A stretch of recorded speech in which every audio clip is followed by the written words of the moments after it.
Good afternoon to dear students. Today I'm just going to explain the lecture on kinematics, which is maybe your lecture second, I think so. As you remember, in the first lecture we have discussed number of things. Now I'm going to explain distance, जिसको हिंदी में बोलते हैं दूरी. Clear हो रहा होगा आपको हिंदी में क्या बोलते हैं? दूरी बोलते हैं. अगर आप ध्यान से देखिएगा, डिस्टेंस जिसको हम दूरी की बोल रहे हैं, एक्चुअल पाथ लेंथ. क्या बोला मैंने? Actual path length travelled by a object. Clear है? एक्चुअल पाथ लेंथ क्या है, इसको हम समझेंगे थोड़ा सा. सपोज अगर हम बात करते हैं, हमारे पास शूज हैं और हम मूवमेंट कर रहे हैं और शूज के नीचे हमने स्पंज लगा दिया. स्पंज नहीं समझे तो फॉर्म तो आपको सभी ने देखा ही होगा. फॉर्म लगा दिया, पेस्ट कर दिया, और मान लीजिए आपने फॉर्म को इंक में डुबो रखा है. अब होगा क्या, जहां जहां आप चलेंगे आपके जो फुटप्रिंट हैं वो छपते चले जाएंगे, और जहां जहां तक फुटप्रिंट छपते चले जाएंगे वहां वहां तक आप टेप मीटर से वैल्यू कैलकुलेट कर लीजिए. मे बी वो 12 मीटर आए, मे बी कुछ भी आ सकता है. जो ये आपने किया, इसी को हम क्या बोलते हैं? डिस्टेंस बोलते हैं. क्लियर हो रही है बात? तो मैंने क्या बोला? डिस्टेंस मापते हैं. अब बात क्या है? डिस्टेंस जब आप आंसर निकालोगे, क्या वो नेगेटिव होगा? नहीं होगा ना. कपड़े की दुकान पे जाते हैं तो आप कपड़ा लेते हो, क्या -2 मीटर बोलते हैं आप? नहीं बोलते. सिमिलरली जब हम ये डिस्टेंस कैलकुलेट करते हैं, ये भी माइनस नहीं होती. तो ये हमेशा क्या होती है?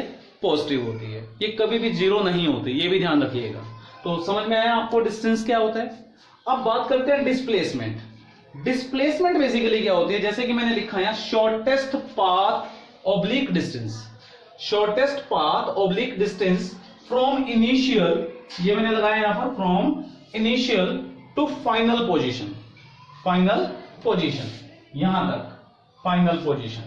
तो आपको नोट करना है कि इनिशियल टू फाइनल मतलब फिक्स कर दी गई एक चीज. जैसे आपके पेरेंट्स बोलते हैं कि इसी दुकान से राशन लेके आना है, तो फिक्स हो गए ना कि और किसी दुकान से लाना ही नहीं है, क्योंकि वहां पर हमारा क्या चलता है? खाता चलता है. सिमिलरली यहां पर भी आपको फिक्स कर दिया गया है, from this point two this point. अगर फिक्स कर दिया, आपको बोल दिया जाए ईस्ट टू वेस्ट, तो इट मींस एक डायरेक्शन इन्वॉल्व हो जाती है. और जहां डायरेक्शन इन्वॉल्व हो जाती है और साथ में उसकी वैल्यू होती है, तो वेक्टर क्वांटिटी होती है. तो डिस्प्लेसमेंट हमारी क्या है? एक वेक्टर क्वांटिटी है. और ये जीरो भी हो सकती है, ये पॉजिटिव भी हो सकती है, और ये नेगेटिव भी हो सकती है. तो आओ समझें इस चीज को कि डिस्टेंस क्या है, डिस्प्लेसमेंट क्या है, by taking some few examples. देखिएगा, मैं एक या दो एग्जांपल लूंगा क्योंकि आप +1 क्लास में, तो there is no need to waste our time, क्योंकि 9th में और 10th में आप भली बात इन चीजों से परिचित होंगे. फॉर एग्जांपल, हमने सबसे पहला एग्जांपल लिया, this is the A point and this is the B point. A और बी पॉइंट ले लिया मैंने. ए और बी पॉइंट में मान लीजिए हम यहां से यहां जाते हैं. सपोज ये आपका 5 मीटर है, विजिबल होगा आपको 5 मीटर. तो अगर आपसे कोई पूछता है व्हाट इज डिस्टेंस, तो बड़ा इजी लिखते हैं हम, distance that is equal to A B that is equal to 5 metre. Are you getting my point? Distance, क्योंकि जब हम यहां से चलेंगे तो हमारे फुटप्रिंट छपते चले जाएंगे बी पॉइंट तक, और हम उसको नोट डाउन करेंगे और डिस्टेंस हम कैलकुलेट करेंगे. क्लियर हो रही है ये बात? आपको क्लियर होनी चाहिए, ठीक है ना? ये चीज क्लियर. नेक्स्ट जो हमारा आएगा डिस्प्लेसमेंट. अब बात करते हैं डिस्प्लेसमेंट की. ध्यान दीजिएगा, डिस्प्लेसमेंट, पहली बात तो डिस्प्लेसमेंट में मैंने आपको बोला था initial and final point. Initial point आपका ये आई, मैंने इसको आई कर दिया क्योंकि स्टार्ट कहां से किया था आपने? यहां से किया था. ध्यान दीजिएगा कि मैं एक छोटा सा इसमें लॉजिक लगा रहा हूं, वो लॉजिक आपको याद रखना है, तो कभी भी डिस्प्लेसमेंट कैलकुलेट करने में कोई गलती नहीं होगी. फॉर एग्जाम्पल, हमारे पास एक रील है. रील पता है ना, सिलाई के लिए जब हम एक रील लेके आते हैं मार्केट से, उस रील की बात कर रहा हूं. उसका जो सिरा है, धागा, यहां पर आपने एक नेल लगा देनी है आई पॉइंट पे, और उस पे एक गांठ लगा देनी है. अब वो जो रील है आपकी, वो आपने अपनी पॉकेट में डाल लेनी है, पैंट की पॉकेट में या जहां मर्जी डाल दीजिए. जैसे जैसे आप चलोगे तो धागा उसमें से खुलेगा और खुलता चला जाएगा. सपोज आप बी पॉइंट पे चले जाते हैं. अब बी पॉइंट पे आने के बाद धागा भी आपके पीछे पीछे खुलता चला जा रहा है, तो डेफिनेटली बी पॉइंट पे आपने क्या करना है? बी पॉइंट पे भी आपने एक नेल को हैमर की हेल्प से लगा देना है. ठीक है, चाहे वो ग्राउंड है चाहे वो लकड़ी है, जो मर्जी मान लीजिए आपने लगा दिया. अब उस धागे को जो आपके पीछे पीछे आ रहा था, खींच के बांध दीजिए इस चीज पे. तो ये जो धागा है, इसकी जो लेंथ है, यही आपकी क्या है? डिस्प्लेसमेंट है. तो नोट डाउन जरूर करना है आपने इस चीज को कि डिस्प्लेसमेंट क्या चीज होती है. ये धागे वाला कंसेप्ट अपने माइंड में फिक्स कर लीजिएगा, क्रैम कर लीजिएगा, ताकि आपको डिस्प्लेसमेंट निकालना आ जाए. क्लियर? और धागा हमेशा क्या होगा? स्ट्रेट होगा. ध्यान रखिएगा, स्ट्रेट होगा, और इनिशियल टू फाइनल पॉइंट पे होगा. तो यहां पर हमें डिस्प्लेसमेंट लिखने का जो तरीका है वो कैसे लिखा जाएगा? ए से बी की तरफ गए, वेक्टर लगा दिया और फिर इसका आंसर कितना आएगा 5 मीटर। क्लियर हो गई ये बात? ए से बी गए। अगर मान लो कोई कहता है बी से ए बताओ कितना होगा, तो उसको अगर वैसा देखा जाए तो हम कहेंगे कि 5 ही होगा, लेकिन यहां पर हम क्या लिखेंगे -5 होगा। क्लियर हो रही है ये बात? हालांकि यहां पर मॉडुलस लगा है, ध्यान दीजिएगा, मॉडुलस का मतलब केवल वैल्यू होता है। क्लियर? मॉडुलस का मतलब क्या है, यहां पर वैल्यू है, लेकिन हम बी से ए गए हैं, डायरेक्शन तो चेंज हुई है ना, तो ये जो माइनस साइन है, ये माइनस साइन जो लगा है केवल डायरेक्शन के लिए लगा है, ध्यान दीजिएगा। अदरवाइज आप मैथ से कंपेयर करेंगे, आपको कोई मॉडुलस के अंदर तो हर चीज पॉजिटिव हो जाती है। So why we are taking here minus sign? This minus sign is due to the direction only, keep it in your mind always. ये चीज क्लियर होगी? अब मैं एक छोटा सा एग्जांपल लेता हूं, जिससे सेकंड एग्जांपल जिसमें आपको समझ में आना है। अब मान लीजिए आपका ये पॉइंट है सी पॉइंट और ये आपका है 3 मीटर, और यहां पर आ गए आप ए पॉइंट पे। क्लियर? ए पॉइंट पे आने के बाद आप स्ट्रेट चले जाते हो यहां पर, suppose this is your point B. Clear है? मान लीजिए ये भी आपका कितना है 3 मीटर। क्लियर? अब आपको पता है कि आपके फुटप्रिंट जब आप यहां से चलोगे, what is this point is initial point, मैंने यहां पर आई बी लिख दिया ब्रैकेट के अंदर। इस पॉइंट से जब आप यहां पर चलते जाओगे तो आपके फुटप्रिंट छपते चले जाएंगे ना। आप ए पॉइंट से फिर कहां पर आओगे, ये एफ पॉइंट। एफ क्यों बोला मैंने? Final point. तो अगर आपको कोई कहता है डिस्टेंस, तो डिस्टेंस कितना होगा यहां पर, अगर हम ध्यान से देखें डिस्टेंस कितना होगा, C A plus A B that is equal to 3 plus 3 that is equal to 6 metre. Are you getting these points? It's very simple, I think so. So there is no need to take the tension about the physics concepts. अब हमारे पास आता है कि हमारे यहां पर C point जो कि इनिशियल पॉइंट था, वही रील वाला कंसेप्ट, हम यहां से चलते हैं, रील यहां तक, धागा यहां तक आ जाएगा, फिर यहां पर चलते हैं, धागा यहां तक आ जाएगा, यानी धागे की जो शेप होगी वो कुछ इस फिगर की तरह होगी। अब जब आप बी पॉइंट यानी एफ पॉइंट पे रुकते हो, तो सोचिए क्या होगा, धागे को हम खींचेंगे तो धागा पहले ढीला हो चुका है, धागे को जब हम खींचेंगे तो हमारा डायग्राम कुछ ऐसा नहीं होगा। देखिए आप ध्यान से, स्ट्रेट, बोर्ड पे थोड़ा तिरछा आ रहा है लेकिन आपको तो स्ट्रेट ही बनाना है। क्लियर? स्ट्रेट, ये एरो लगा दिया क्योंकि इनिशियल टू फाइनल। अब ये जो है आपका, अब डिस्टेंस तो हमने कैलकुलेट कर लिया, डिस्प्लेसमेंट क्या होगा आपका, सी से बी, और किसके बराबर होगा? Are you getting this picture? That is the Pythagoras basically, right angle triangle, you can use Pythagoras. तो यहां पर कितना होगा, 3 का स्क्वायर प्लस 3 का square under the root 3 plus 3 raised to power 2 9 plus 9 that is equal to under root 18 metre. Clear? ये भी चीज क्लियर होगी। थर्ड एग्जांपल मैं लेता हूं यहां पर कि मान लीजिए कोई चीज ऐसे घूम के इसी पॉइंट पे आ जाती है, यही ए पॉइंट था। क्लियर? और इसका रेडियस क्या है, आर है। तो अगर कोई आपको बोलता है डिस्टेंस, क्या होगा, फुटप्रिंट कहां छपेंगे, ये फुटप्रिंट छपते चले जाएंगे आपके। देख लो डायग्राम में क्या कर रहा हूं मैं, फुटप्रिंट। अगर इसको हम पूरा खोल दें तो किसके बराबर होगी इसकी लेंथ, सरकमफ्रेंस के बराबर होगी। तो that is equal to 2 pi r, bracket में इसकी यूनिट जो भी होगी, चाहे वो मीटर है चाहे वो सेंटीमीटर है। ध्यान दीजिएगा, यूनिट लिखना बहुत जरूरी है आपके लिए, क्योंकि फिजिक्स पढ़ रहे हो आप, और फिजिक्स में यूनिट का बहुत महत्वपूर्ण योगदान रहा है। ठीक, अब आती है डिस्प्लेसमेंट।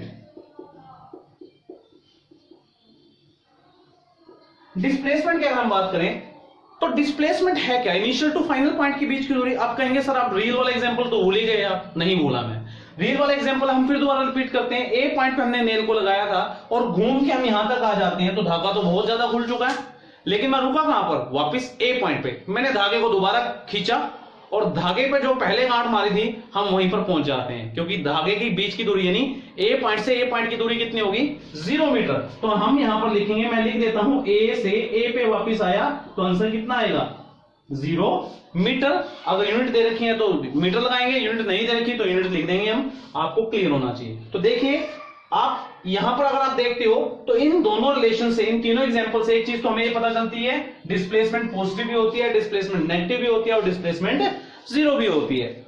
डिस्टेंस हमेशा क्या होती है, पॉजिटिव होती है। एक और चीज, यहां पर 5 है तो यहां पर भी 5 है, यहां पर 6 है तो यहां पर 18 है, यहां पर आपका 2 पाई आ रहा है तो यहां पर 0 है। अगर ऐसे ही कुछ फर्दर एग्जांपल और लेंगे आप जो कि ज्योमेट्री, मैथमेटिकल ज्योमेट्री से आएंगे, तो उस केस में आप ये कह सकते हो कि हम यहां पर, मैं रब कर रहा हूं, यहां से आपको नोट डाउन करना है ये चीज कि जो डिस्टेंस है, ध्यान दीजिएगा, जो डिस्टेंस है हमेशा ग्रेटर देन और इक्वल टू डिस्प्लेसमेंट होती है।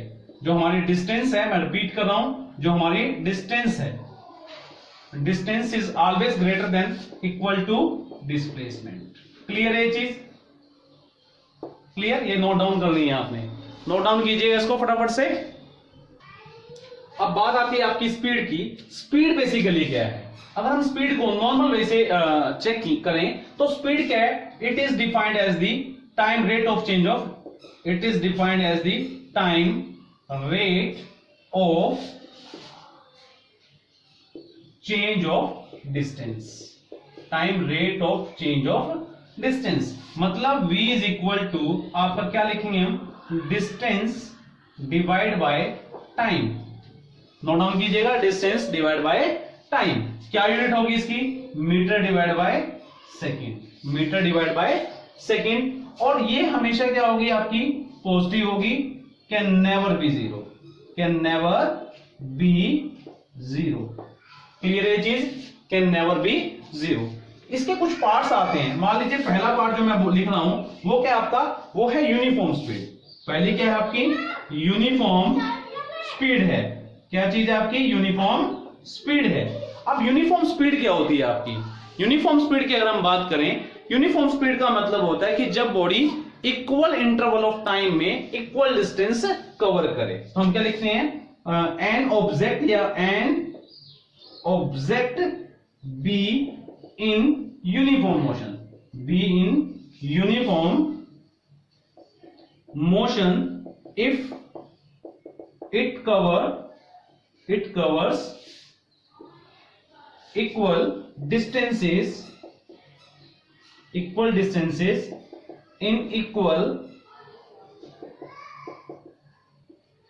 interval of time। ठीक, in equal interval of time. तो नोट डाउन कीजिएगा इस चीज को भी कि यूनिफॉर्म स्पीड क्या होती है? जहां पर अगर इक्वल डिस्टेंस मूव करती है या ट्रेवल करती है in equal distances of time, तो हम क्या बोल देते हैं उसको? यूनिफॉर्म स्पीड बोल देते हैं। एक चीज और नोट करेंगे, कुछ बुक्स में लिखा होता है कि how so ever small these interval में बी। मतलब क्या है कि इंटरवल, जैसे मान लीजिए आपने लिया कि 1 घंटे के अंदर, फिर नेक्स्ट घंटे के अंदर, अब मैं कहता हूं 30 मिनट के अंदर, फिर मैं कहता हूं 0 से 15 मिनट के अंदर, फिर मैं कहता हूं 0 से 7 मिनट के अंदर। तो मैं क्या कर रहा हूं? इंटरवल को मैं क्या कर रहा हूं? कम करता चला जा रहा हूं। तो अगर मैं इंटरवल को कम भी कर दूं तब भी आपकी स्पीड क्या रहेगी?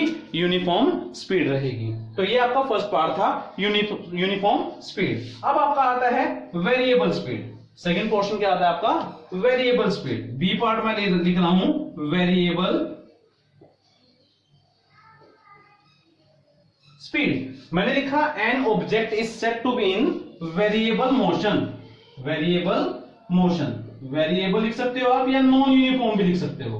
मैं यहां पर शॉर्टकट में लिखता हूं non uniform motion, N U लिखा है मैंने, non uniform. If it cover, यहां पर क्या आ जाएगा आपका? अनइक्वल। क्या आ जाएगा आपका? Unequal distances in equal interval of time. तो ऐसा मोशन क्या होगा आपका? नॉन यूनिफॉर्म या फिर वेरिएबल मोशन होगा। अब आता है आपका थर्ड। थर्ड बहुत इंपॉर्टेंट है, ध्यान दीजिएगा। थर्ड है आपका average speed. Clear? Note down करेंगे। थर्ड क्या है आपका? Average speed. तो मैं लिख रहा हूं यहां पर सी पार्ट। सी पार्ट क्या है आपका? Average speed. ये थोड़ा सा आपका समझना बहुत जरूरी है, क्योंकि आप 9th में भी पढ़ के आए हैं पर इतना ज्यादा एडवांस नहीं पढ़ा होगा आपने एवरेज स्पीड। तो एवरेज स्पीड क्या होता है? जब भी कोई बॉडी वेरिएबल स्पीड में मूव करती है, जब भी कोई बॉडी वेरिएबल स्पीड में मूव करती है, तो उस केस में हम ये श्योर नहीं होते कि अगर हमसे कोई पूछ ले कि आपकी स्पीड क्या रही होगी, क्योंकि हर अंतराल में, हर टाइम इंटरवल में हमारी स्पीड क्या है? डिफरेंट है। क्लियर हो रही है? तो एवरेज स्पीड बेसिकली क्या है? Average speed is that constant speed. मैं लिख रहा हूं यहां पर, it is defined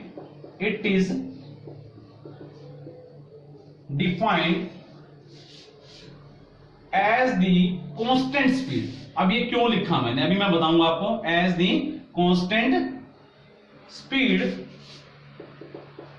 with which an object covers the same distance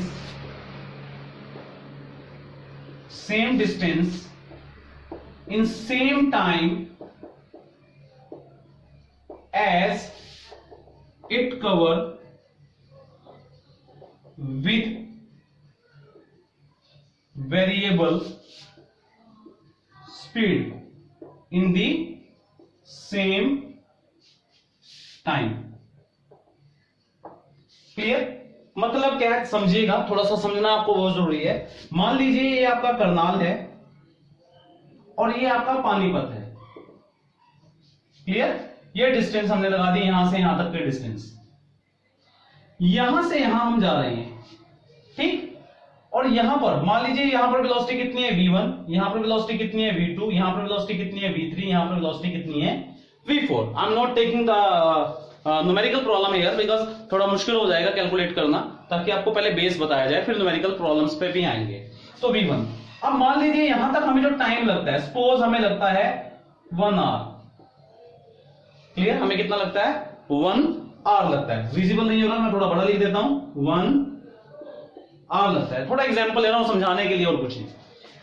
ये वेरिएबल स्पीड है, ठीक। अब दोबारा मैं एग्जांपल ले रहा हूं कि सपोज करनाल से ही हम पानीपत गए और हमें लगा कितना, 1 घंटा ही लगा, और वेलोसिटी हमारी क्या रही, यहां पर भी यहां पर भी यहां पर भी। अब आप देखिए क्या है, एक ही घंटे में करनाल से पानीपत का सफर हम ट्रेवल करते हैं सेम स्पीड में, सेम स्पीड v सभी जगह पे भी, और एक ही घंटे में सेम डिस्टेंस हम ट्रेवल करते हैं अलग अलग स्पीड में। तो ये जो कांस्टेंट स्पीड है, जो चेंज नहीं हो रही, इसी को क्या बोलते हैं? Average speed. क्या समझ पाए इस चीज को? क्या समझ पा रहे हैं आप सभी कि एवरेज स्पीड क्या है? एवरेज स्पीड क्या है? वो कांस्टेंट स्पीड, कांस्टेंट मतलब जो चेंज नहीं हो रही, जो सेम काम करती है सेम टाइम में, जो कि डिफरेंट स्पीड कर रही है सेम टाइम में, उसी को क्या बोलते हैं? Constant speed. अब कांस्टेंट जो स्पीड है उसका फार्मूला क्या होगा? ये तो था आपका एक लैंग्वेज में, अगर मैथमेटिकली करें तो क्या होगा उसको समझिएगा। लैंग्वेज में तो हमने समझ लिया, अब बात करते हैं हम फार्मूले की। एवरेज स्पीड को मैंने यहां लिख दिया v average that is equal to total distance, total distance divide by total time. Clear है चीज? Total distance divide by total time. आप सभी को ये नोट डाउन करना है, total distance by total time. Unit की तो बात अगर करें, मैं वो भी लिख देता हूं ताकि आपके दिमाग में रहे। ऐसा यूनिट क्या होगी? Metre divide by second, no change. Clear? अब इसके कुछ स्पेशल केस होंगे। केस फर्स्ट ले लेते हैं हम, केस फर्स्ट में लेते हैं कि अगर मान लीजिए कोई ऑब्जेक्ट है और वो ऑब्जेक्ट आपका डिस्टेंस ट्रेवल करता है, डिफरेंट डिस्टेंस ट्रेवल करता है with velocity v1 and v2 and v3। Suppose मैंने लिख दिया late s1, s2, s3 and so on। क्या चीज है ये? Be the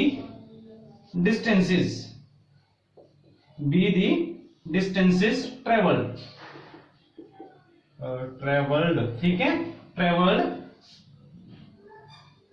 for times t1, t2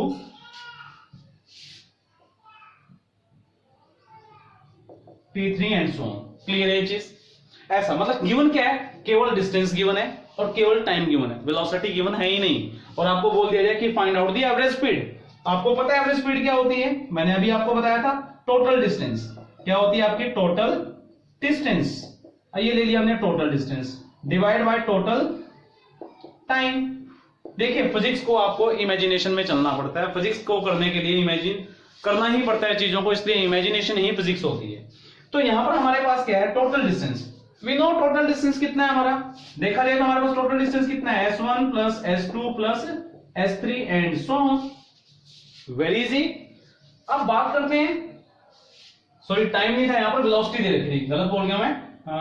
40 times नहीं आएगा, पर डिस्टेंसेस ट्रेवल्ड विद वेलोसिटी आएगा। यहां पर रब कर रहा हूं, आपको नोट डाउन करना है। विद वेलोसिटी कितनी आएगी? v1, और यहां पर कितना आ जाएगा?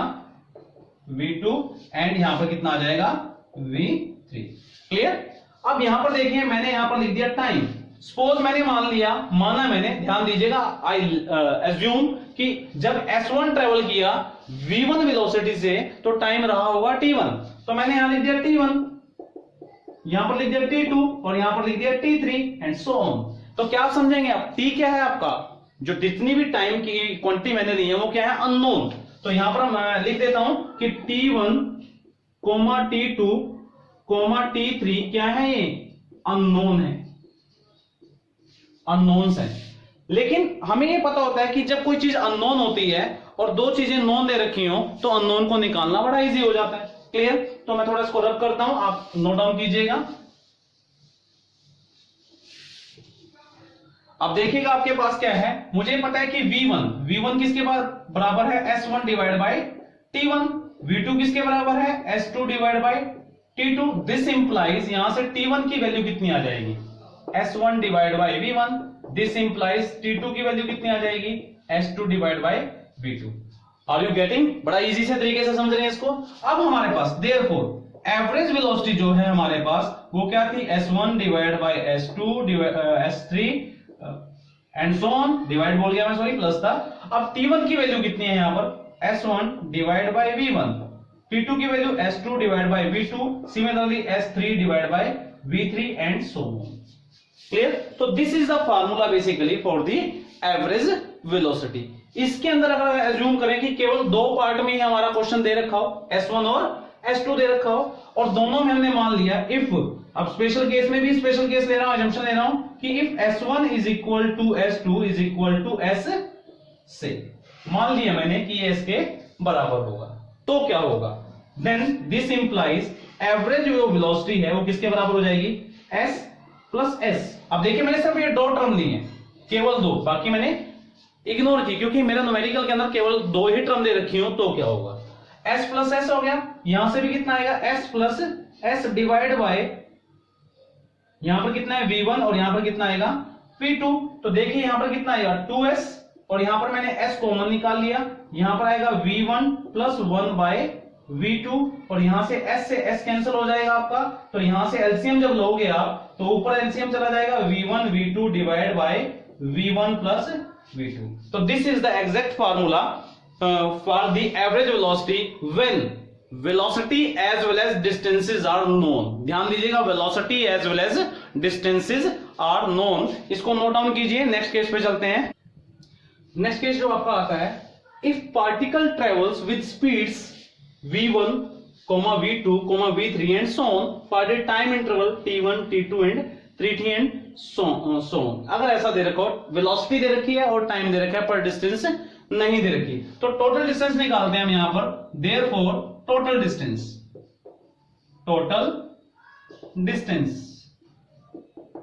डिस्टेंस कैसे निकलेगी, टोटल डिस्टेंस बेसिकली क्या है, मैं थोड़ा ऊपर लेके यहां पर साइड में कर रहा हूं, आपको समझ में आ जाएगा। We know velocity is equal to distance by time. Clear हो रही है? तो डिस्टेंस किसके बराबर हो जाएगा, v इंटू टी। तो S1 जो हमारा S1 था, अगर हम ध्यान से देखें, S1 plus S2 plus S3 and so on, कैसे निकलेगा ये, अगर हम ध्यान से देखें तो हमारे पास कितना आएगा, V1 T1 plus V2 T2 plus V3 T3 and so on. Clear? अब टोटल टाइम क्या है आपके पास, टोटल टाइम, ध्यान दीजिएगा, total time that is equal to T1 plus T2 plus T3 and so on. Clear हो रही है ये चीज? क्लियर है ये चीज? यहां तक क्लियर होनी चाहिए आपको। अब यहां तक चल रहा है हमारा प्रोसीजर। अब हम लेते हैं एवरेज स्पीड, क्या हो जाएगी, total distance divide by total time, total distance divide by total time. तो क्या आएगा आपके पास, V1 T1 plus V2 T2 plus V3 T3 and so on, divide by क्या आएगा, T1 plus T2 plus T3 and so on. अगर ये N terms तक हो, मैं क्या बोल रहा हूं, ध्यान से रिपीट कीजिएगा, अगर ये कहां पर हो, एन टर्म्स तक हो, तो एन टर्म्स का मतलब समझ रहे हैं आप, मैं फिर यहां पर रिपीट करता हूं ताकि कंफ्यूजन ना हो। मान लीजिए आपके पास T एक ही है, तो आंसर कितना आएगा, T। अगर T प्लस T आएगा तो कितना आएगा, 2T। T प्लस T आएगा तो कितना आएगा, T3। अगर T plus T up to N आएगा तो कितना आएगा, NT। Are you getting? अगर ऐसा हो तो क्या होगा, तो देखिए हमारे पास अगर ऐसा हुआ तो देखो ऊपर तो सभी क्या है, सभी को क्या मान रहा हूं मैं, TT मान रहा हूं। T1 T2 किसके बराबर मान लिया मैंने, सभी को T के बराबर मान लिया। इंटरवल्स जो हमारे हैं यानी T1 is equal to T2 is equal to T3, ये जंक्शन यहां पर मैं लिख रहा हूं, आप कंफ्यूज ना होंगे, T1 is equal to T2 is equal to T3 and so on that is equal to T। मैंने मान लिया है, एज्यूम किया मैंने, ध्यान दीजिएगा, एज्यूम किया। तो यहां पर कितना आ जाएगा, ध्यान से देखिए, V1T plus V2T plus V3T and so on. नीचे भी कितना आ जाएगा आपके पास, T plus T up to so on. कहां तक चल रहा है, n टर्म्स तक चल रहा है, और ये भी कितना चल रहा है, n टर्म्स तक चल रहा है। क्लियर है? तो ऊपर से T कॉमन आ जाएगा हमारे पास, ऊपर से क्या आएगा कॉमन, T कॉमन आ जाएगा। तो T कॉमन अगर ऊपर से आता है तो देखिए अब क्या होगा, T ऊपर से कॉमन निकाल लिया और नीचे से भी T कॉमन निकाल लिया, तो उस केस में हमारे पास जो एवरेज स्पीड आएगी आपके सामने है। अब यहां से T कॉमन निकाल लिया, यहां से कितना आएगा, V1 plus V2 plus V3 and so on, divide by कितना आ जाएगा, T plus T 2T, T plus 3 3T। अगर n तक जाएगा तो कितना आ जाएगा, NT, सॉरी T से T का कैंसिल हो जाएगा आपका, तो हमारे पास कितना आएगा, V1 plus V2 plus V3 and so on, divide by क्या आएगा, n। अगर किसी भी चीज को जितनी टर्म्स होती हैं और उसकी संख्या से उसको डिवाइड कर दिया जाए तो क्या बोलते हैं उसको, अर्थमेटिकल बोलते हैं ना, अर्थमेटिकल मीन। तो बेसिकली ये क्या हो जाएगी, ये हो जाएगी आपकी अर्थमेटिकल मीन। किसका मीन निकाला हमने, of velocities, of velocities. Clear? तो यानी एवरेज जो आपकी स्पीड है वो अर्थमेटिकल मीन भी होती है, किसका, नंबर ऑफ स्पीड्स का, नंबर ऑफ स्पीड्स का। नोट डाउन कीजिएगा। आपका जो नेक्स्ट आता है इंस्टेंटेनियस स्पीड, इंस्टेंटेनियस। अब आपको ये पता होना चाहिए इंस्टेंटेनियस का मतलब क्या होता है। इंस्टेंट, ये वर्ड बना आपका किससे, इंस्टेंट से बना। जैसे हमने बोल दिया कि मुझे अभी दो, अभी का मतलब इंस्टेंट, इसी टाइम पे दो, दैट इज कॉल्ड इंस्टेंट। तुरंत दो, दैट इज कॉल्ड इंस्टेंट। अब जब भी हम अपनी मोटरसाइकिल चलाते हैं तो आपको पता है कि अगर हमसे बार बार कोई पूछता रहे कि अब वेलोसिटी क्या है या अब स्पीड क्या है बेसिकली, तो आपके आंसर क्या होंगे, डिफरेंस होंगे। तो रियल लाइफ के अंदर जब भी हम कोई भी चीज चलाते हैं, चाहे मोटरसाइकिल है, चाहे वो गाड़ी है, चाहे वो कार है, और उसकी स्पीड जो है वो कैसी होती है, वेरिएबल होती है। तो अगर आपसे कोई पूछता है, एकदम से तुरंत पूछता है, आपके पीछे कोई बैठा है, एकदम से क्या स्पीड है, तो एकदम से बताओगे ना आप। तो इसका मतलब जब आपने क्वेश्चन किया और जब आपने आंसर दिया तो उन दोनों के बीच का टाइम क्या रहा होगा, तो आप कहोगे सर बहुत कम टाइम रहा होगा, बहुत कम। मैं कहूँ कितना, तो आप कहोगे सर शायद 1 सेकंड से भी कम। तो ये 1 सेकंड से भी कम वाला टाइम, हालांकि बहुत कम की बात कर रहा हूं मैं, 1 सेकंड तो मैं वैसे ही बोल रहा हूं, ये टाइम वो है जो बहुत कम होता है, इट अप्रोचेस टू 0। यानी जब आप क्वेश्चन पूछते हो और जब आप आंसर आपको मिलता है, उसके बीच का जो टाइम है वो अप्रोचेस टू 0 अगर होता है, तो उस टाइम में निकाली गई जो आपकी स्पीड है उसको क्या बोल देंगे हम, क्या बोल देंगे हम उसको, इंस्टेंटेनियस स्पीड। समझ पाए हो? इंस्टेंटेनियस स्पीड का मतलब क्या होता है, ये होता है जब टाइम इंटरवल को क्या कर दिया जाए, बिल्कुल लिमिटेड कर दिया जाए। बिल्कुल लिमिटेड का मतलब बहुत छोटे से छोटा, जितना छोटे से छोटा आप कर सकते हैं। तो इंस्टेंटेनियस स्पीड क्या हो जाएगी, it is defined as the limit on the average speed. तो ध्यान दीजिएगा मैं क्या लिख रहा हूं, it is defined, again repeat कर रहा हूं, it is defined as the limit on the average speed, limit on the average speed। Clear है? as the time interval, as the, मैंने टाइम के बारे में स्पेशल बोला आपको, as the time interval। अब टाइम नहीं लिखा मैंने, टाइम इंटरवल बोला क्योंकि टाइम क्वेश्चन पूछने में और आंसर देने में तो टाइम तो होगा ना, इंटरवल ही तो होगा वो। Time interval is approaches to 0, is approaches to 0 or infinitely very small। मतलब क्या इसका कि डेल्टा टी जो है आपका वो क्या हो जाना चाहिए, वो 0 को अप्रोच करे। ये क्या मतलब है, ये 0 नहीं होगा कभी भी, ठीक है ना। देखो आप खुद सोचिए कि कोई भी आप काम करते हो और मैं कहूं टाइम लगा ही नहीं आपको, क्या पॉसिबल है, तो आपको क्या सर पॉसिबल ही नहीं है, टाइम तो लगेगा। ये हो सकता है कि टाइम आपका कम से कम लगे, पर ये तो नहीं होगा ना किसी काम को करने में टाइम लगा ही नहीं। तो इसलिए बोलते हैं कि इट अप्रोचेस टू 0। यहां इक्वल का सिंबल नहीं आएगा, इट अप्रोचेस का 0 का मतलब है 0 के बिल्कुल नजदीक है। जैसे 0 आपका इनिशियल पॉइंट था और 0.00001 आपका फाइनल पॉइंट है, तो दोनों के बीच का जो गैप होगा, जो टाइम इंटरवल जिसको हम बोलते हैं, वो क्या होगा, अप्रोचेस टू, लगभग अप्रोचेस टू 0, यानी अप्रोक्सीमेटली अप्रोचेस टू 0 होगा। तो इंस्टेंटेनियस स्पीड क्या होती है, अगर हम कहें instantaneous speed that is equal to delta x divide by delta t, और यहां पर क्या लगा देंगे हम साथ में, limit delta t approaches to 0, और ये किसके बराबर आ जाएगा, ये बराबर आ जाएगा dx by dt, that is the first derivative, that is the first derivative of x, किसका, ऑफ x, और x क्या है आपका, डिस्टेंस है विद रिस्पेक्ट टू टाइम, तो ये क्या बन जाएगी आपकी इंस्टेंटेनियस स्पीड बन जाएगी, लिमिट सेम रहेगी। दूसरी बात आपको ये नोट करनी है कि अगर यूनिफॉर्म मोशन है, अगर यूनिफॉर्म मोशन है, ध्यान दीजिएगा, यूनिफॉर्म मोशन का मतलब स्पीड आपकी हर पॉइंट पे सेम है, तो नो, फिर तो कोई प्रॉब्लम रहती नहीं है, जब भी मैं आपसे क्वेश्चन पूछूंगा और आंसर दोगे तो स्पीड का आंसर क्या रहेगा, सेम, और सेम का मतलब कौन सी है, यूनिफॉर्म, तो यूनिफॉर्म का मतलब जब आपका इंस्टेंटेनियस स्पीड जो है, अगर मान लीजिए आपका मोशन जो है यूनिफॉर्म है, तो उस केस में जो आपकी स्पीड है वो यूनिफॉर्म स्पीड के बराबर रहेगी। ध्यान दीजिएगा, अगर मोशन कैसा है, यूनिफॉर्म, तो इंस्टेंटेनियस स्पीड क्या होगी, किसके बराबर होगी, यूनिफॉर्म स्पीड के बराबर होगी। नोट डाउन कीजिएगा इसको, आगे चलते हैं। फिर अब आपका आता है वेलोसिटी।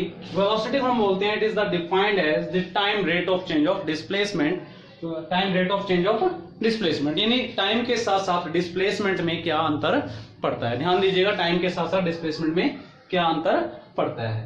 तो वेलोसिटी बेसिकली क्या है, एक कैसी क्वांटिटी है, वेक्टर क्वांटिटी है। कैसी क्वांटिटी है ये, वेक्टर क्वांटिटी है। अगर यूनिट की बात करें तो हमारे पास क्या आएगी, मीटर बाय सेकेंड, किसमें, एसआई यूनिट में। अगर हम सीजीएस में लेते हैं तो कितनी आएगी, centimetre divide by second. Clear, ये तो आपको सभी को पता होना चाहिए। अब डिस्प्लेसमेंट जो है आपकी, डिस्प्लेसमेंट लिखा मैंने, लेकिन 9th क्लास में आप हमेशा वेलोसिटी को भी डिस्टेंस बाय टाइम लिखते आए हैं, कुछ एक बुक्स में ऐसा लिखा हुआ है, क्योंकि वहां पर अगर हम बात करें, वहां पर डिफाइन कर रहे हैं वेलोसिटी। मैंने आपको बोला था वेलोसिटी क्या है, it is defined as the time rate of change of displacement, और ये एक वेक्टर क्वांटिटी है, क्योंकि डिस्प्लेसमेंट भी क्या आपकी एक वेक्टर क्वांटिटी है। क्लियर है, डिस्प्लेसमेंट कैसी आपकी एक वेक्टर क्वांटिटी है, और इसकी जो यूनिट होगी वो भी क्या होगी, metre by second in SI, और सीजीएस में क्या हो जाएगी, centimetre divide by second. Clear है ये चीज। अब बात आती है कि डिस्प्लेसमेंट वर्ड ही क्यों लिखा, क्योंकि कुछ क्लासेस के अंदर आप यहां पर भी डिस्टेंस पढ़ते आए हैं। अगर मोशन आपका स्ट्रेट है, ध्यान दीजिएगा, अगर मोशन आपका स्ट्रेट है फिर तो डिस्टेंस भी लिख देंगे, कोई फर्क नहीं पड़ता। लेकिन आपको पता है कि इन रियल लाइफ हमारा मोशन हमेशा स्ट्रेट नहीं होता, तो वेलोसिटी को हम डिस्प्लेसमेंट बाय टाइम से रिप्रेजेंट करेंगे, और अगर हमारी स्पीड है तो डिस्टेंस बाय टाइम से रिप्रेजेंट करेंगे। क्लियर है यहां तक। अब बात करते हैं यूनिफॉर्म वेलोसिटी की। Uniform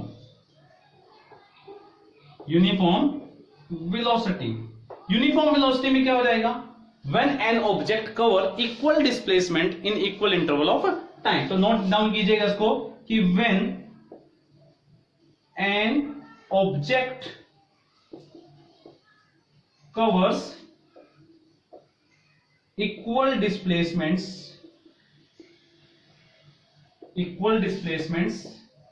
in equal interval of time, तो क्या हो जाएगा आपका, यूनिफॉर्म वेलोसिटी हो जाएगा। बड़ा आसान सा है, मुझे नहीं लगता आपको मुश्किल लगा होगा। थोड़ा डिटेल में भी जाएंगे, बुक्स को भी फॉलो करेंगे तो ऑटोमेटिकली आपको नॉलेज होती चली जाएगी। जब इक्वल डिस्प्लेसमेंट्स हैं in equal interval of time तो हम बोल देते हैं यूनिफॉर्म वेलोसिटी। लेकिन अगर हम बात करें नॉन यूनिफॉर्म वेलोसिटी की, अगर हम बात करें किसकी, नॉन यूनिफॉर्म वेलोसिटी की, तो नॉन यूनिफॉर्म में हमारा यहां पर क्या लगा दिया मैंने, नॉन लगा दिया, नॉन यूनिफॉर्म, तो यहां पर कितना आ जाएगा, इक्वल की जगह पे क्या आ जाएगा, unequal displacement in equal interval of time. Clear. कुछ बॉक्स में यहां पर क्या लिखा हुआ है, इक्वल डिस्प्लेसमेंट इन अनइक्वल भी बोल देता है वो, यानी इनमें से कोई चीज एक अनइक्वल होगी, चाहे तो वो आपका टाइम अनइक्वल होगा, चाहे वो आपकी डिस्प्लेसमेंट अनइक्वल होगी। क्लियर यहां तक, नोट डाउन कीजिए इसको। नेक्स्ट देखिए आपका नॉन यूनिफॉर्म वेलोसिटी टाइप्स है वेरिएबल वेलोसिटी। वेरिएबल वेलोसिटी क्या है, या तो फिर आपकी ऐसा ऑब्जेक्ट जो मूव करे और या तो उसकी स्पीड चेंज हो जाए, क्या चेंज हो जाए, स्पीड चेंज हो जाए, या फिर उसकी डायरेक्शन चेंज हो जाए, और या फिर उसकी दोनों चीजें ही चेंज हो जाएं, तो हम कहेंगे कि वो वेरिएबल वेलोसिटी से मूव करता है। देखो, क्योंकि देखो नॉन यूनिफॉर्म का मतलब क्या हुआ कि अलग अलग वेलोसिटी से मूव करना।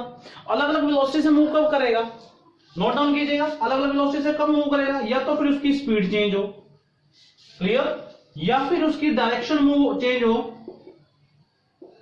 या तो ये दोनों में से काम होगा, या फिर ये दोनों, ठीक है, ये भी क्या हो आपका चेंज हो, या फिर ये चेंज हो, या both changes, both changes with respect to time.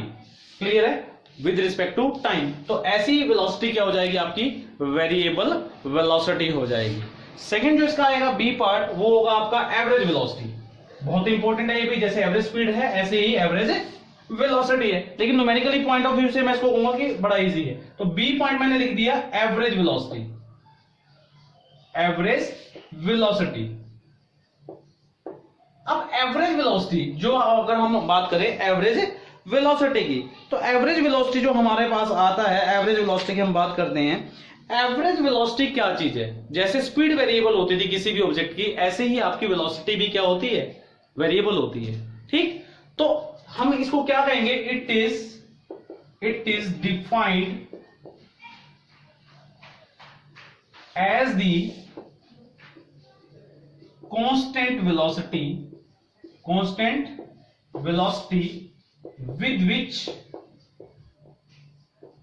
with which it cover same, अब क्या आएगा आपका? डिस्प्लेसमेंट, क्योंकि वेलोसिटी के लिए क्या चीज यूज होती है? Displacement. In same which cover with which it cover same displacement in a given time, जो भी टाइम दे रखे आपको, as it cover the same displacements with variable velocity, with variable velocities। ठीक, in same time, note down कीजिएगा। और mathematically कैसे लिखेंगे इसको? मैथमेटिकली क्या हो जाएगा? V average. हालांकि ये वही एवरेज है, बार लगा दिया मैंने इसके ऊपर, इसके नीचे भी एवरेज लिख सकते हैं, पर ध्यान दीजिएगा ये वेलोसिटी है, किसके बराबर होती है? Displacement divide by time. और यहां पर ध्यान दीजिएगा एक चीज special, dx divide by dt। यहां पर क्या लगाया मैंने? एरो लगा दिया है। क्लियर? क्या लगाया मैंने? एरो लगा दी है। तो नोट डाउन कीजिए यहां तक। उसके बाद थोड़ा सा इसके, अब हम बात करते हैं थोड़ा ग्राफ का, कि मान लीजिए ग्राफ लिया मैंने, ध्यान दीजिएगा, आपको समझना है इस चीज को। ये हमारे पास क्या है? यहां पर डिस्प्लेसमेंट्स है, और यहां पर क्या है हमारे पास? टाइम है। और ग्राफ मैंने ले लिया ऐसा ग्राफ ही क्यों लिया? क्योंकि बात किसकी कर रहे हैं? एवरेज वेलोसिटी की बात कर रहे हैं। और एवरेज वेलोसिटी में मैंने क्यों लेते हैं एवरेज वेलोसिटी? क्योंकि हमारे पास एक प्रॉपर आंसर नहीं होता, क्योंकि अलग अलग वेलोसिटी होती हैं। अलग अलग वेलोसिटी होंगी तो नॉन यूनिफॉर्म मोशन होगा, नॉन यूनिफॉर्म मोशन होगा तो स्ट्रेट लाइन नहीं होगी, जो कि इंक्लाइन नहीं करेगी टाइम एक्सिस के साथ। तो हमारा ग्राफ ऐसा आता है। सपोज वी चूज 2 पॉइंट्स, मैंने 2 पॉइंट चूज कर लिए। ये 2 पॉइंट आपके हैं ए, और ये एक पॉइंट क्या आपका, मैं थोड़ा बड़ा लिखता हूं, विजिबल होगा आपका ए, और ये ए और बी लगा दिए। इस पॉइंट से परपेंडिकुलर ड्रा किया, इस पॉइंट से परपेंडिकुलर ड्रा किया, एक परपेंडिकुलर यहां पर आएगा, एक परपेंडिकुलर यहां पर आएगा। तो ये अगर ये पॉइंट थोड़े से क्लोज हैं, थोड़े क्लोज हैं, तो ये स्ट्रेट लाइन होगा। क्लियर? अब ये जो एंगल होगा ये क्या होगा आपका? थीटा। मैं अगेन लिख रहा हूं, ये एंगल क्या होगा आपका? थीटा। और ये क्या हो गया आपका? Perpendicular. This is perpendicular and what is this? This is base. Clear? तो जो स्लोप होगा हमारा, slope that is equal to tangent theta, that is equal to perpendicular divide by base. ये किसके बराबर होगा? मान लीजिए ये पॉइंट सी है, तो परपेंडिकुलर किसके बराबर है? बीसी, और डिवाइड बाय बेस। बेस किसके बराबर हो जाएगा? एसी के बराबर हो जाएगा। तो ये जो स्लोप है आपका, इस केस में ये हमें क्या देगा? अगर हम ध्यान से देखें, अगर मान लीजिए ये आपका ग्राफ है, यहां पर मैंने लिख लिया x2 और ये x1, और ये ले लिया t2, ये ले लिया मैंने t1, तो मेरे पास ये क्या आ जाएगा? x2 minus x1 divide by t2 minus t1। Are you getting कि क्या हो रहा है हमारे पास? और ये किसके बराबर हो जाएगा? क्योंकि ये 2 पॉइंट क्लोज हैं, अगर क्लोज है तो यहां पर क्या ले लिया? Delta x divide by delta t। और ये क्या चीज है आपकी? ये क्या है आपकी? ये है आपकी average velocity, that is equal to average velocity, या फिर इसको हम लिखते हैं v बार। तो जब भी आपसे बात की जाती है कि कैसे मैग्नीट्यूड निकालोगे, कैसे मैग्नीट्यूड निकालोगे किसका? एवरेज स्पीड का, with the help of graph, तो आप लिखोगे कि मैग्नीट्यूड जो है आपका एवरेज वेलोसिटी का, वो कैसे दिया जाएगा?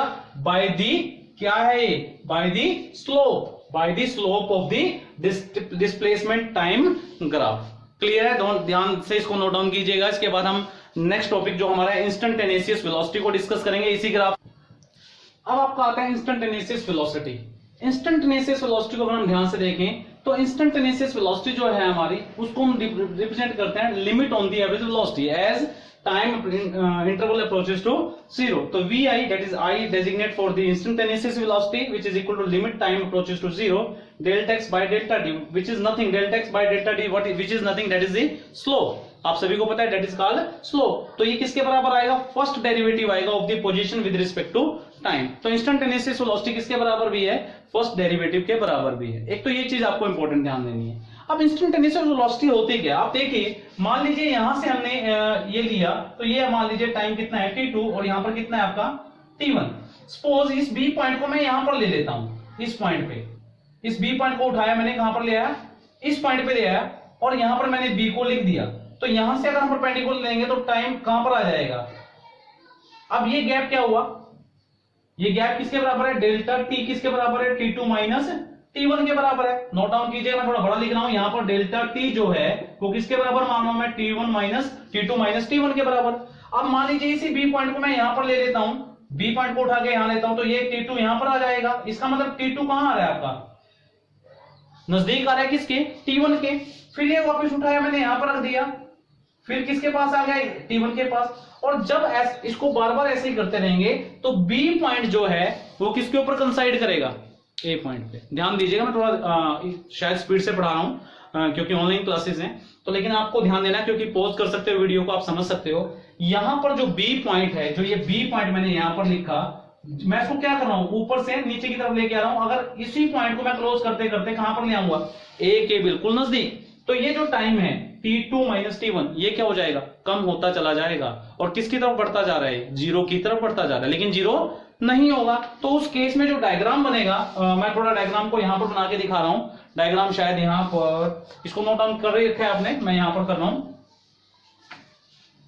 तो डायग्राम में आप ये कह सकते हो कि इसी डायग्राम को मॉडिफाई किया मैंने, और ये आपका टाइम था यहां पर, और ये आपका पोजीशन थी यहां पर। मैं थोड़ा सा शॉर्टकट में लिख रहा हूं। तो ये जो पॉइंट है यही ए पॉइंट हो जाएगा और यही क्या हो जाएगा आपका? बी पॉइंट हो जाएगा। और जब हम इस पे लाइन ड्रा करेंगे तो ये क्या बनेगी? इसको बोलते हैं tangent, that is called tangent. जब दो पॉइंट पे एक लाइन टच करके जाती है और 180 डिग्री का एंगल बनाती है तो क्या बोलते हैं? टेंजेंट। तो इंस्टेंटेनियस वेलोसिटी किसके बराबर होगी? Slope of the tangent. किसके बराबर होगी? Slope of the tangent. तो vi इज इक्वल टू किसके बराबर होगा? Slope of the tangent.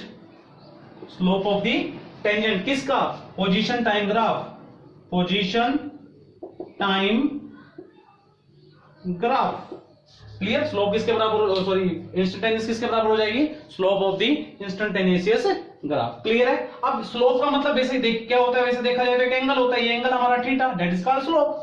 Clear हो रही है बात? That is equal to slope. अब ये अगर मान लीजिए ये राइट की तरफ जा रहा है, अगर ये राइट की तरफ जा रहा है, क्लियर हो रही है बात? अगर tangent slope at a point on the position time graph is upward to the right, is upward to the right, ये राइट की तरफ बढ़ता जा रहा है, तो एंगल क्या है आपका? पॉजिटिव है। क्लियर है? एंगल क्या है आपका? पॉजिटिव है। अगर एंगल पॉजिटिव है तो स्लोप भी क्या होगा आपका? पॉजिटिव होगा। क्लियर? क्योंकि ये पॉजिटिव हो रहा है, देखो, क्योंकि टेंजेंट थीटा के ऊपर डिपेंड करता है। मैं अगेन रिपीट करता हूं, टेंजेंट थीटा के ऊपर डिपेंड करता है। आपको चेक करना है, जब ये 90 तक आता है तो एंगल आपके 90 आएगा, तो स्लोप भी क्या आएगा आपका? पॉजिटिव। वैल्यू पुट करके देखिए 1090। जब आप इसके आगे चलते हो, जब आप इसके आगे चलते हो तो आपका इस साइड जाएगा, तो एंगल आपका जो होगा वो 90 से अबव होगा, और टेंजेंट 90 से जब अबव होगा तो आंसर कितना आएगा? नेगेटिव आएगा। अगर मान लीजिए tangent to the slope is parallel to the time axis, यानी ये जो टेंजेंट है, जो ये एरो है, ये बिल्कुल ऐसे हो जाए, तो tan 0 कितना होता है? sin 0 divide by cos 0। तो sin 0 0 होता है, तो आपकी इंस्टेंटेनियस वेलोसिटी क्या आएगी? 0 आएगी। तो इसका मतलब इंस्टेंटेनियस वेलोसिटी जो है हमारी, मैं यहां लिख रहा हूं vi, ये आपकी 0 भी हो सकती है, ये आपकी पॉजिटिव भी हो सकती है, ये आपकी नेगेटिव भी हो सकती है। नोट डाउन कीजिएगा। नेक्स्ट लेक्चर में हम एक्सप्लेन करेंगे रिलेटिव वेलोसिटी इन 1 डायमेंशन।